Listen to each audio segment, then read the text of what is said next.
Fantastic. Fantastic. All right, here we go. Session 11. My goodness. We're doing it.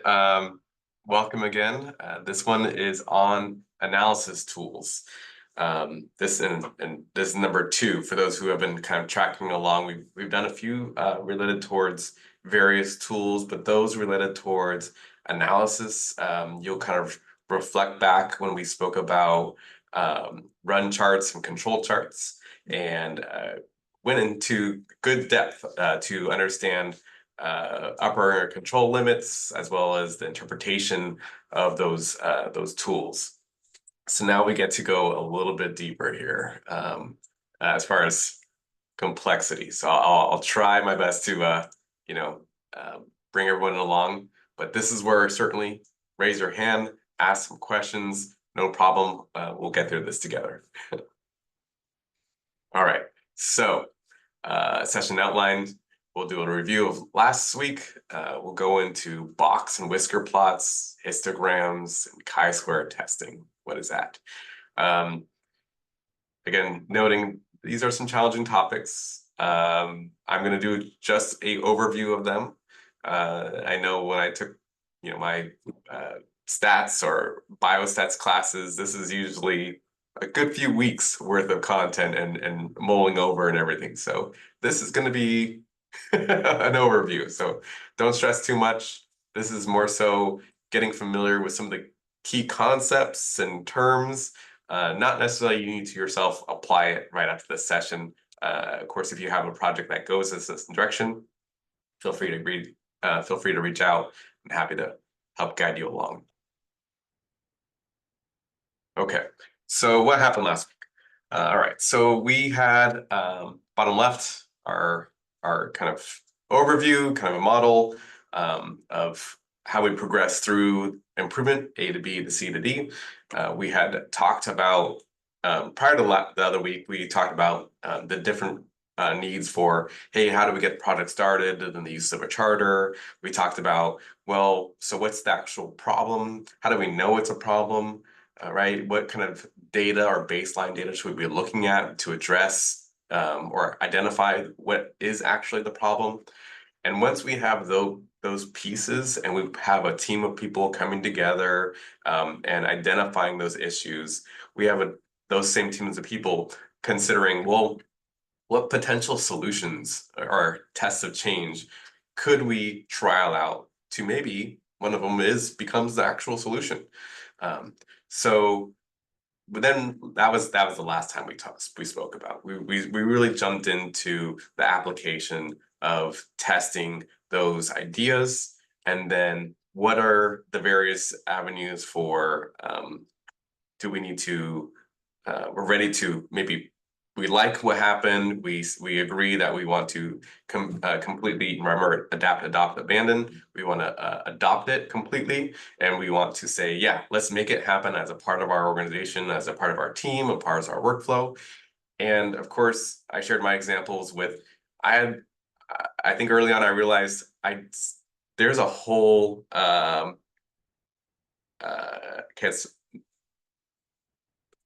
I guess surrounding. I guess there's a lot of work to make things sustainable, right? I had shared that I had put in some work, a process into place, and had stepped away. And I thought what I had done was solidified, but as I learned, there was turnover of staff. There was maybe the key people that I had asked to do the work had moved into another area of work, and thus that knowledge had left and the expectation had left. And so then when I went back to check in a couple months later, I found out, oh, no one was actually continuing that work. And so the good work that we had installed was actually in full deviation, and we had essentially the system had migrated back to what it knew and what it had been doing over a number of years before we had installed that implementation. So last week we talked about the need for nurturing and building in standard work to ensure that that test continues on in perpetualness. And then we talked about, well, what if I'm at one site and I have an idea and it's working, and now I feel like another site, some other clinic, some other unit, some department could also utilize this intervention. So then we talked about the different strategies with that. So that's that bottom left image. We talked about the different change concepts and how change concepts are just really meant to be, right, as it states, a general notion that is useful in the development of more specific ideas.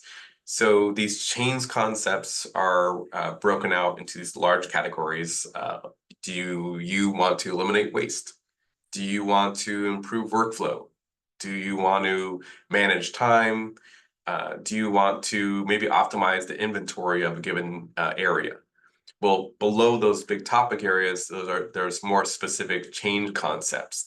And those change concepts are, again, meant to be general kind of speech that helps you, that helps a team of people to kind of understand what are you actually trying to achieve. And then from that branch, okay, so we know what we're trying to achieve. So now what are we actually, what are the specifics? Um, by having some of these change concepts and talking about them, there's a plethora of resources that other organizations have put out there, certainly various think tanks that have put that out there that says, hey, if you, in fact, you are trying to, let's say, I want to reduce wait time in a given area. There are a number of strategies around reducing wait time that certainly you kind of use our friend the Googles. You can find a number of strategies that people have put out there, but it helps a team kind of come together with some terms that they can kind of rally around. All right. Then you have the various documentations. Again, the past couple of sessions, I went through what's called a storyboard. In that storyboard, the intention is you don't necessarily have to go through every single slide. And by going through every single slide, that means you have or have not done your project. These are guidelines. These are meant there to help and support a team go through a project. And so by putting it in one quote unquote storyboard, in one booklet, in one PowerPoint slide deck, you have all the tools there, and they are in a fashion that matches the model in the bottom left. And just one other reminder, as I talk about this model, I've also talked about other models, and I want to ensure that you're understanding the concepts. There are plenty of models out there. I know, Dennis, you and I have seen some other ones that are coming around, even especially with AI, and there's plenty of branding. People want to put things out there, but there's the core concepts of what people are trying to do that stay true. And as I have said in the past, you can go right back to the scientific method. You've learned this in high school, probably, and into college.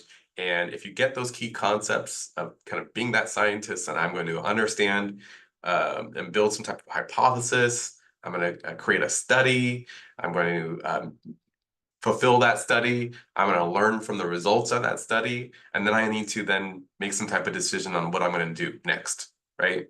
That study worked, that study didn't work, and I need to do something different, right? That's where I had shared about those 3 A's: adopt, abandon, adapt, abandon. Okay. So with that in the far right section, those are just, again, plenty of spreadsheets, plenty of charts, different types of tools that you can help use to document what you're trying to achieve. I do suggest documenting as much as possible. It is a tasking thing sometimes. It becomes frustrating. I know I've been frustrated with some of the documentation, but I notice it's more frustrating when it's an after the fact type of thing rather than in the moment type of thing. Meaning, I think in my experience, as I learn more and more about performance improvement, how important it is to bring these tools out from the start and to use them amongst the team rather than you forgetting to, like I have in the past, or wasn't aware of some tools, and then you're trying to do it retrospectively. You're now, oh, we did that work. oh shoot, let's capture it on a spreadsheet on some sort of tool. You're having to remember, you're trying to figure out how such and such things that happened in the past match this tool, right? That's not the idea of what we're trying to achieve here. I mean, if you're trying to memorialize a project that had happened and someone asks you to create some of this documentation, yeah, as you can understand, that can be tasking. But if you're utilizing these tools in advance, you're aware of how to use them, you're bringing it through your team, that's when it becomes powerful. That's when it helps the team come together and and go through a kind of strict methodology to get things done. Okay. All right. Heaviness. Really, really heaviness. Okay. There's probably more in here that I'm going to speak to. And so I'm just going to be speaking about some general points here. We had learned about control charts. And in the control charts, we had spoken about how there's these parameters, upper and lower control limits. And we talked about how there's a mean line in the middle. And we learned about, okay, if my data is between the upper and lower control limit, that's kind of expected. I think it was 99.7% of all of my data should be between those limits. Gotcha. And so you can see the data go up, it goes down, and that's fine. You know, there might be some special causes that are happening that we may interpret it as, oh, it's going up in a sort of trend. It's successfully going up, and that means good or bad, whatever it may be. But that's one thing to note. But another thing to note is, okay, it's also between our limits. Got it. So nothing special is happening, and that means what this box and whisker plots do is it helps you to understand not only certain, I guess you can almost call them limits to some extent, some limits, but it helps you to identify what we called before astronomical points. So this is my kind of interpretation of here is there are certain pieces or limits to your data, and it's what it's trying to say is, okay, if I let's say, you know, we use examples about whether it's making coffee or going to work on your daily commute. If I have a commute that ranges anywhere from 10 minutes to an hour based upon traffic or traffic stops. So I know my main kind of pieces of data are 5 minutes, 10 minutes, let's just say 5 minutes is my fastest time, all the way to 1 hour. Okay. And then in between are all the different attempts at getting to work. And maybe on average, I'm somewhere around 30 minutes. Okay. And if I track that over a given month, you'll see, if I say on average, you'll see that the majority will be around 30. And you'll see maybe 29, you'll see 28 minutes, you'll see 36 minutes, 32 minutes, all ranging around 30 minutes. The idea is similar like a control chart, there are these parameters that showcase what is to be expected. And if there's anything, let's say 1 minute, somehow I get to work in 1 minute, that's an outlier. Something special happened there. I mean, it means I took a jet engine into work and boom, that never happens. And that happened this one time. You know, I don't know, teleportation became available, right? Boom, I'm at work. Something special that one time happened, and it was an outlier from what I expected. Versus an hour plus. Not only was I stuck in traffic, there was a major earthquake, there was a blown tire, blah, blah, blah, whatever you may say. Again, another outlier from the expected. I would say the nice point of this is you have this section in the middle that you see represented by the interquartile range. What that's showcasing is, remember I mentioned I could have a variety of minutes, and let's say on average, they go from 28, 26, and then it goes 30, and then it goes 30, and let's go 30, and then it goes 36, 34. It's showcasing this bubble of data. And it's showcasing, remember I said 30, well, that bubble of data could be at 30, or it could say, you know what, maybe it's my average isn't 30, but I would say the average is more towards the upper limits of what I've experienced. Maybe remember I had said 1 hour is what I typically would say is the upper threshold, the upper amount of how often I get to work. Well, let's say, okay, if that's my upper experience, on average, I'm really at 45 minutes. So if we were to say, okay, where's my range? This bolus, this package of data points shifts to one side. And so it means that what you're trying to do here is have a visual for the audience. It shows for the audience, hey, you have your expectations on a 5 minutes to 1 hour, and the bulk of your data points is hovering more towards one side, which is, let's say, 45 minutes. Got it. Right? It helps the audience, whoever may be reading or is looking at your report, understand how often, right, the frequency of these data points towards the expected range. Okay. All right. Again, not gonna go too deep into this. All right, so interpretation. All right, so just kind of walking through it. We understanding central tendencies. If you know how to calculate median, it's an exact middle of a listing of numerical numbers. So if I have, like I said, 5 to 1 hour in 5-minute increments, it's that exact middle amongst all those numbers as a median. Assessing spread, so length of the box, the IQR, remember the box, which is that what is the most often events happening, and it indicates, as it says, the dispersion of the middle 50% of the data, right? So if you have, let's say 50%, so if you have 100 data points spread amongst 5 minutes to 1 hour, that box represents 50% of those data points. So 50% of your data is shifting in that expected range. Box plots visually reveal skewness, as I mentioned, back and forth, and they identify outliers. As I mentioned, the expectation. Is it past it? Is it below it? Right? Those are then outliers. And then we talked about with control charts, those are the astronomical points we can think about. So some examples. You can say analyzing patient outcomes across different treatments. So what was the outcome of a certain treatment? Well, what was the outcome versus various treatments for an individual, for a population? What did best? Comparing investment returns. Did I invest in stocks versus real estate and see how well things turned out?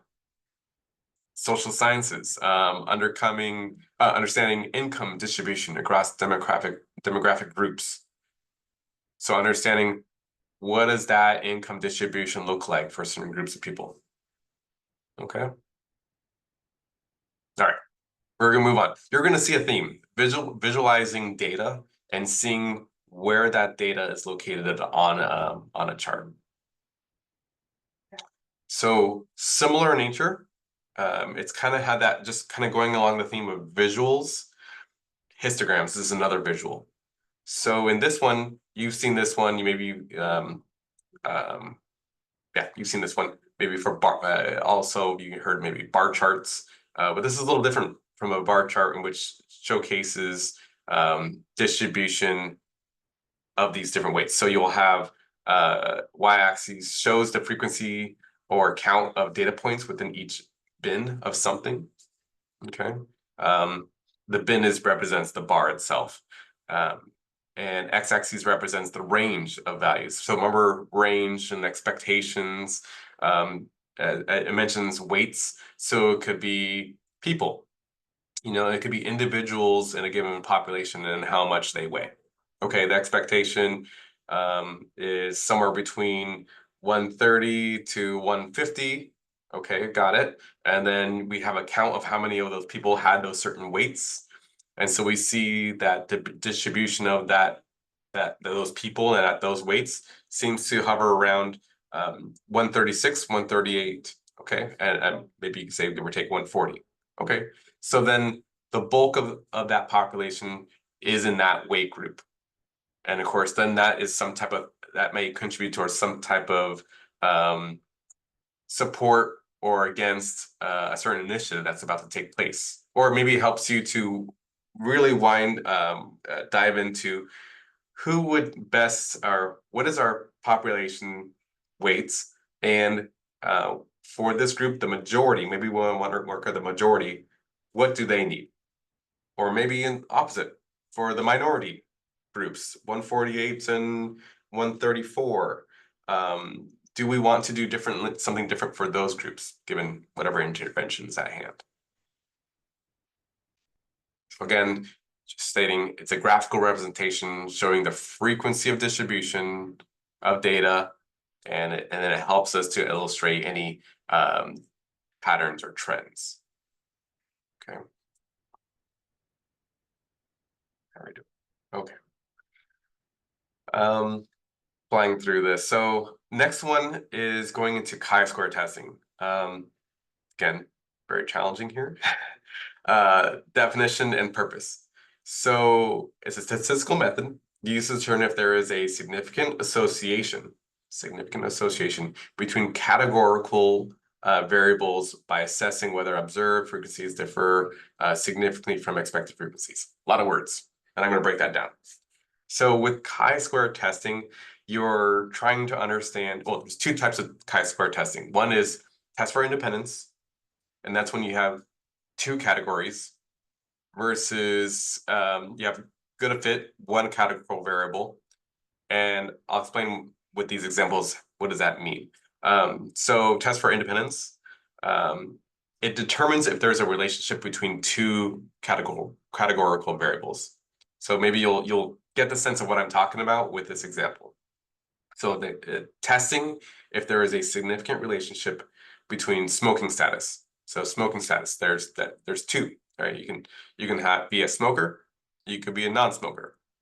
And between those two, what is the incidence of lung cancer? So do smokers or non-smokers have a higher or lower tendency of getting lung cancer? Is there a difference between a smoker and non-smoker? Okay. Versus with the goodness of fit allows you to test whether the frequency distribution of categorical variables is significantly different from your expectations. More words, lots of words. So examples with this one be the bird species visit the bird feeder in equal proportions. So in this one, the idea is bird, even though there's many bird species, bird is the actual categorical variable. And then you're saying how often are within this one category of birds are they visiting this bird feeder? Okay, so what is the expectation there?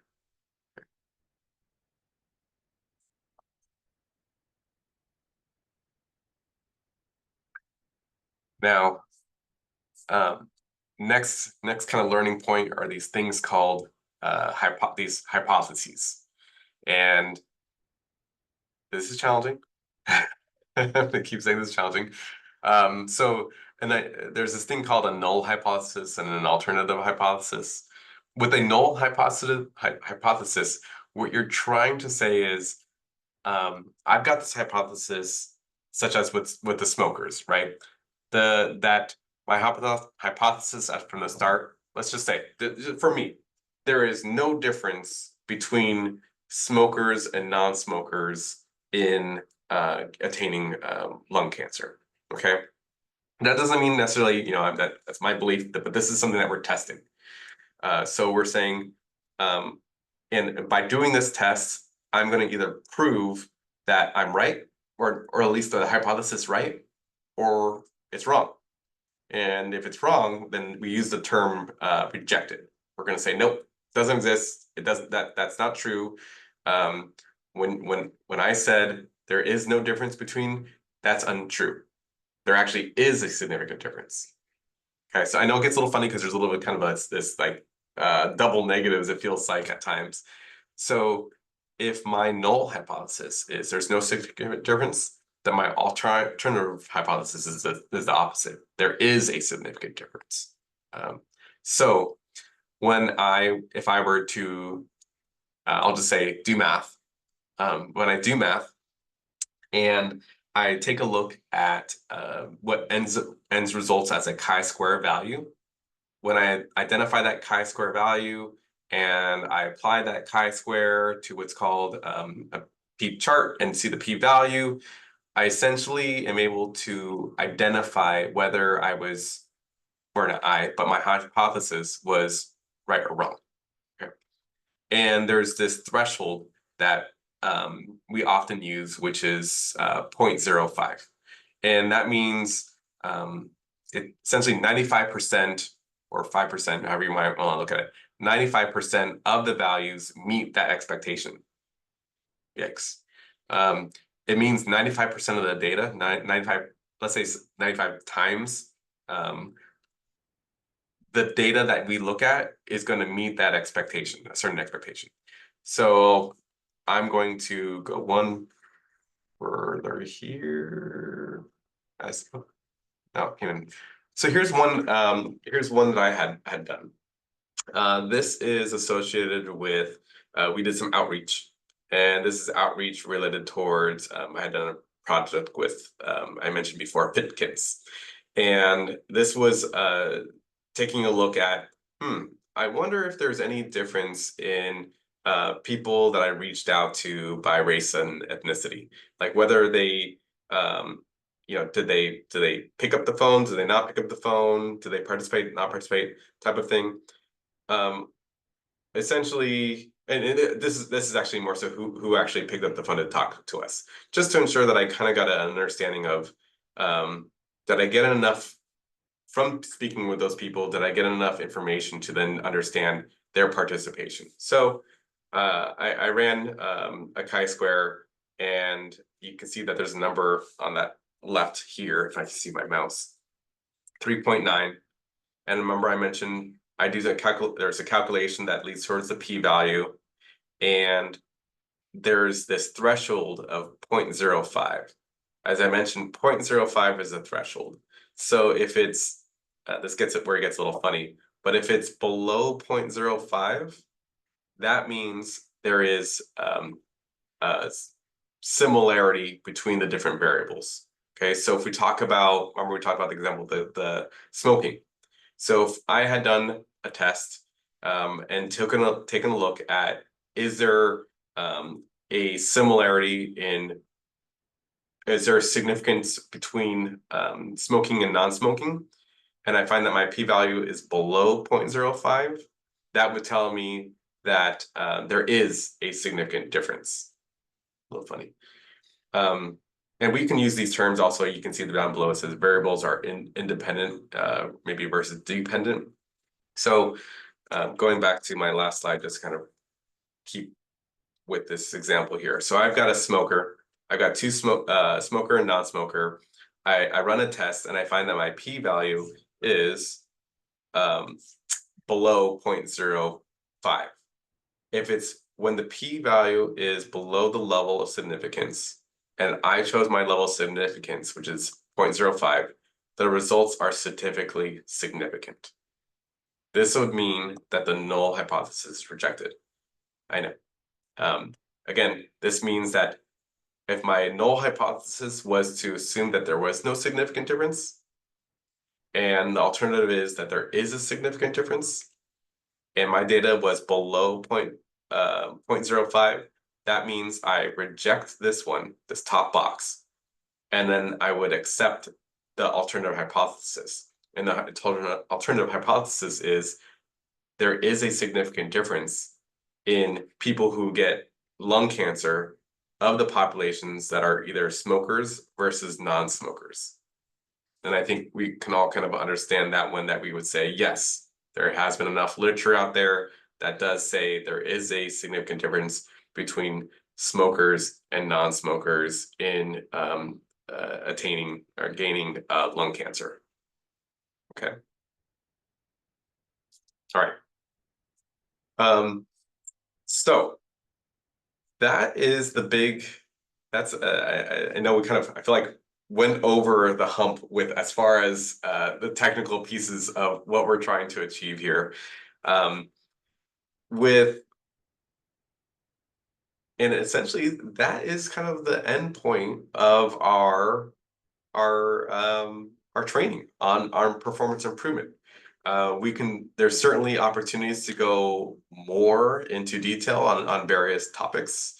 And I think at this point, I would love to hear more from the audience about maybe specifically about questions on this part of the training, or if there's any reflections back on, is there anything more you might want me to go back over that maybe you've learned previously? Let me ask you this, Roberto. This is great, and it gets deep. Can you just share a couple examples with the team around what software is most appropriate to actually do, say, your chi-square and box and whisper plots? Because you normally need either, say, QR macros or Sigma Excel or a Minitab to Yeah, actually do a good chi-square. yeah, So I've why don't you share a little bit of that, and then when to use it? sure, sure. I've almost exclusively utilized QI macros. As I mentioned before, this is a Microsoft Excel add-on. So essentially, you do need to, if you have a Microsoft Excel, you can purchase this add-on from the company.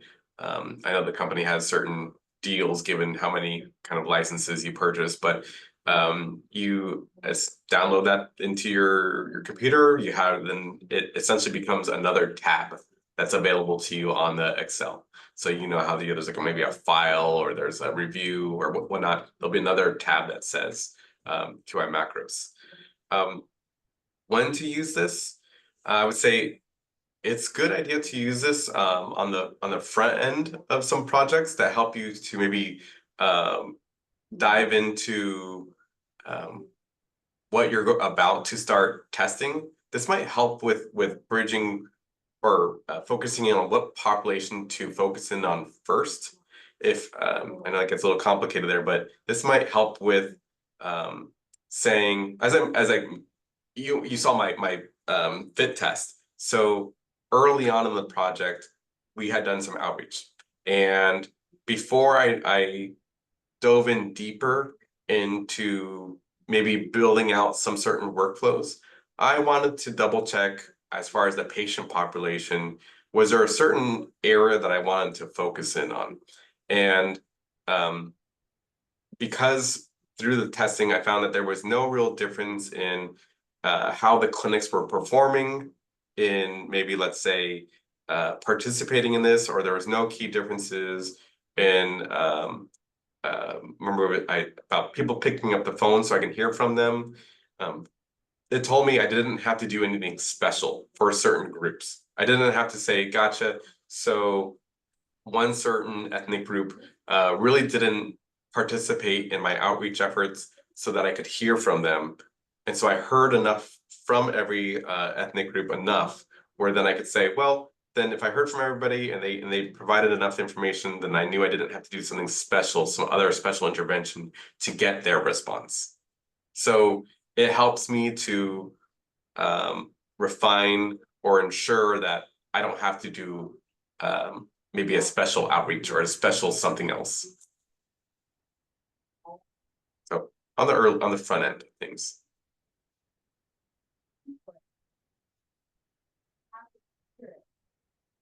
Yeah. Anyone else?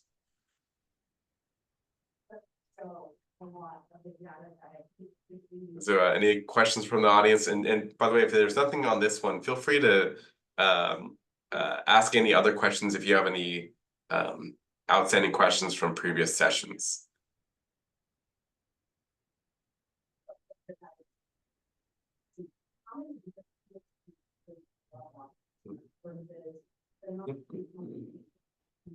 I'm curious, has anybody utilized the tools that we've learned over this, I guess, 11 series course and applied it to their own projects? If there's anyone interested in sharing.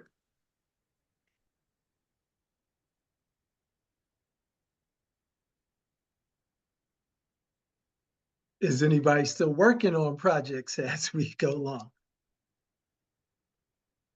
that you would like to share? Okay, I'll share. And So we're working on a project with our appointment unit right now to on wait times. And so we're using some of these tools that we learned in the early part of the course about setting up different measures and setting up our run and control charts to look at how the data are trending, and we'll be looking at how they change with our interventions. So I think this will be really helpful. Thank you. great. Thank you, Cole. Mhm. Anyone else? Which actually, I mean, No one when else. you consider the population, that we're dealing with. Anything, maybe, lining up for next week or next time, Dennis, or? Yeah, next for our next session, the last one, what we would like to do is have a couple people from the Change Agent Program actually share their projects. Maybe we can get a couple, three, okay, this is some real projects, actually some of them still in progress, and actually just share how it all comes together. And actually using a storyboard. Mhm. Perfect. Great. And then Roberto and I will be actually asking questions of the audience as well as asking questions of them. Now, they did this before for their official presentations, but no one asked them any questions. so, so we'll actually ask a few questions. What about histograms, Roberto, and any other? When would you actually use the box and whispers? And I thought the analogy was really good around, the cluster and Mhm. where's that biggest cluster, and it actually shows. It's almost like another way of looking at your variation within that normal curve. Let me And see here. so, I'm gonna show one I've done. I'm flipping through a slide deck right now. yeah. So even looking at this one, look at the curve, the shape of the curve, and the distribution. Let's see here. Got it somewhere. Here we go. Well, here we go. Little share here. This is me with my I did a project with again big hits and talking about let me zoom in here so you guys can all look at what's here. Oops, great. Right here. So we've got fit male to resulted my whisker box plot. So I had a number of individuals, right? I have people who participated in fit kits and returned those fit kits. And right here I was looking into, well, at what point in time do they actually return that fit kit? Because I wanted to get an idea of how long were those fit kits out there into the ether of that we sent them through a mail, and then they're out there, and at what point in time did they come back? So I identified that there was, at least what I was looking at, I just want to look at a 1 year term. There was definitely data going past a year, but I just wanted to focus on 1 year. And I said, okay, gotcha. So you'll see I have certain limits here that showcase, okay, there was a number of individuals who maybe it seems like turned in their kit 365 days or closer to that. And those are what I would expect as outliers. But then you can see that the boxes there, that's that cluster, that's that 50% that marks, well, how often are they actually turning them in? And we see that there was the big cluster with 93 days. So, sorry, there was a 93 individuals who turned in their kits. So those are not, 93 individuals who turned in their kits between 65 and 165 day time period. And yeah, And so what this helps me to understand, okay, gotcha. So that's when so as you can see here, specimen expiration 30 days after collection. So I wanted to again see when they came back. I'm also keeping track of, well, I know that these kits expire after 30 days after the collection. Will this help me or go into consideration of what I need to look at, like such as or maybe even sorry, when do these tubes themselves, so not the specimen that was collected, but the actual tube itself may expire over a certain period of time. As we know, there's a shelf life on many things, and these test collection tubes included, even though that they're plastic in nature, but there's some solution in there, and that solution expires.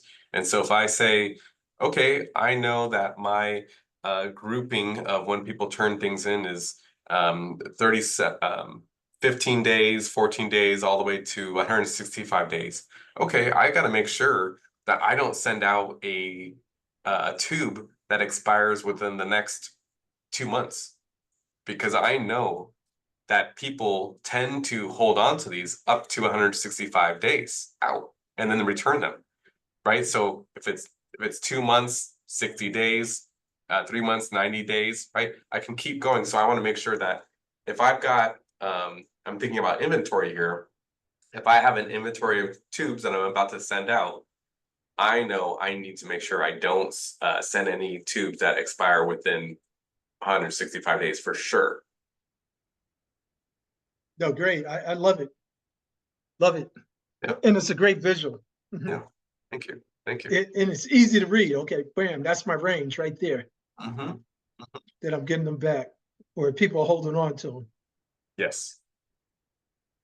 Any other questions or application? I see other people joining us. I can see some names here, Clayton and Eve, and don't be shy.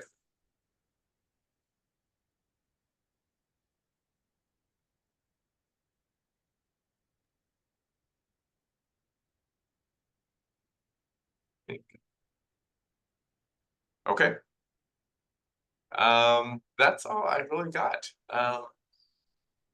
Well, thank you, Roberto. Does anybody have any other, and think about it too. You can send Roberto an email or so, and he's such an expert on all this and just does a beautiful job explaining it. And this gets a little complicated, especially with Chi-Square, but with QI macros, it makes it really easy to do.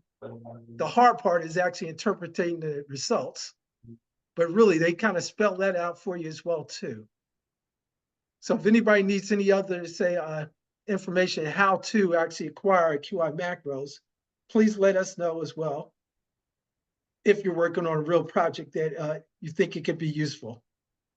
Yeah. And they also have like a 30-day trial period that you can kind of download it, but you have to go to the county to actually get it loaded on your computer. Perfect. Okay.